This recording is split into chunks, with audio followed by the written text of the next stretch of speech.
Chapitre 81. Sagesse n'est pas accumulation de savoir. La cabane était très haut dans les montagnes, et pour y parvenir, il fallait passer par le désert, puis traverser plusieurs villes, de luxuriants vergers et de riches fermes qui avaient été conquises sur le désert grâce à des travaux d'irrigation. L'une de ces villes était particulièrement plaisante, avec des pelouses vertes et de grands arbres, car non loin de là coulait une rivière qui descendait de la montagne jusqu'au cœur du désert. Au-delà de la ville, en longeant la rivière qui formait de nombreuses cascades, la route menait vers les sommets couverts de neige. Maintenant, le sol était rocheux, stérile et brûlé par le soleil, mais il y avait beaucoup d'arbres au bord de l'eau. La route s'élevait par de nombreux lacets, traversait à nouveau des forêts, de très vieux pins aux senteurs chaudes. Puis l'air devint plus frais, et bientôt nous arrivâmes à la cabane. Au bout de 2 jours, lorsqu'il se fut habitué à notre présence, un écureuil roux et noir vint sur le rebord de la fenêtre et se mit à nous apostropher. Il voulait des noix. Tous les visiteurs devaient lui donner à manger, mais maintenant les visiteurs étaient peu nombreux, et il devenait urgent pour lui de faire des provisions pour l'hiver. C'était un écureuil très actif, de naturel aimable, et il réunissait tout ce qu'il pouvait en prévision des longs mois de froid et de neige qui allaient venir. Il habitait dans le creux d'un arbre mort depuis longtemps. Il prenait une noix, courait vers l'énorme tronc, grimpait sans bruit mais en poussant de petits grognements et en proférant des menaces, disparaissait dans son trou, puis réapparaissait aussitôt et redescendait si vite qu'on s'attendait à le voir tomber. Mais cela n'arrivait jamais. Nous passâmes la matinée à lui donner un plein sac de noix. Il devenait très amical et n'hésitait pas à entrer à l'intérieur de la pièce en nous regardant de ses grands yeux brillants. Ses griffes étaient acérées et sa queue très fournie. C'était un petit animal gai et conscient de ses responsabilités, et il semblait régner sur tout le voisinage, car à plusieurs reprises, il chassa les autres écureuils qui auraient voulu eux aussi profiter de l'aubaine. C'était un homme attirant la sympathie et très avide de sagesse. Il voulait l'amasser comme cet écureuil amassait des noix. Bien qu'il ne fût pas très riche, il avait beaucoup voyagé, car il semblait avoir rencontré beaucoup de gens dans de nombreux pays. Il semblait également avoir beaucoup lu, car il lui arrivait fréquemment de citer tel philosophe ou tel saint. Il disait qu'il lisait couramment le grec et qu'il connaissait un peu le sanskrit. Il commençait à se faire vieux et désirait ardemment trouver la sagesse.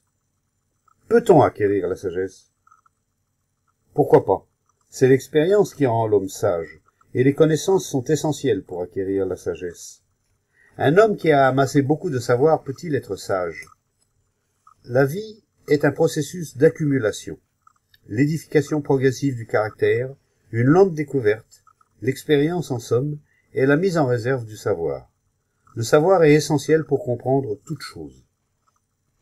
La compréhension vient-elle du savoir, de la lente édification du caractère, d'une lente découverte?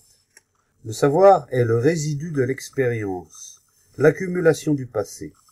Le savoir, la conscience, appartient toujours au passé. Et le passé peut-il comprendre? La compréhension ne vient-elle pas pendant ces intervalles au cours desquels la pensée est silencieuse? Et l'effort en vue de prolonger ou d'accumuler ces intervalles de silence amène-t-il la compréhension? Sans accumulation, nous ne serions pas. Il n'y aurait aucune continuité de la pensée et de l'action. L'accumulation fait le caractère. L'accumulation est une vertu. Nous ne pouvons pas exister sans amasser. Si je ne connaissais pas la structure de ce moteur, je serais incapable de le comprendre. Si je ne connaissais pas les lois de la musique, je serais incapable de l'apprécier profondément. Il n'y a que les esprits superficiels qui goûtent la musique. Pour apprécier la musique, il faut savoir comment elle se fait, quelles sont ses règles. Le savoir est accumulation. On ne peut rien apprécier si l'on ne connaît pas les faits.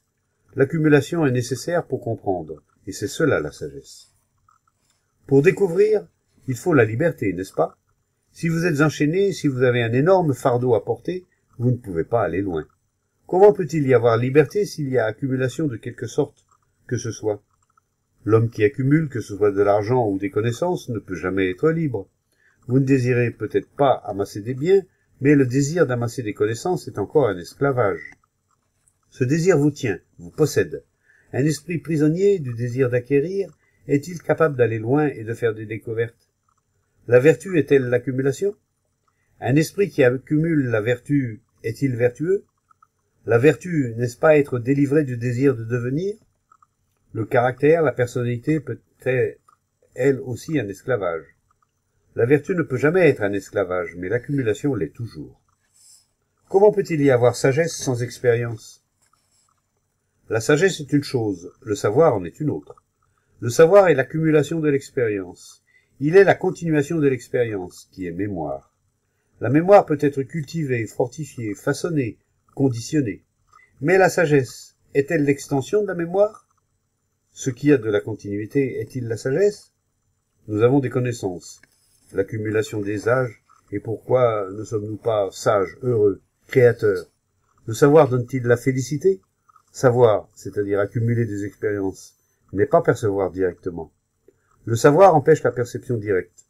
L'accumulation de l'expérience est un processus continu, et chaque expérience fortifie ce processus.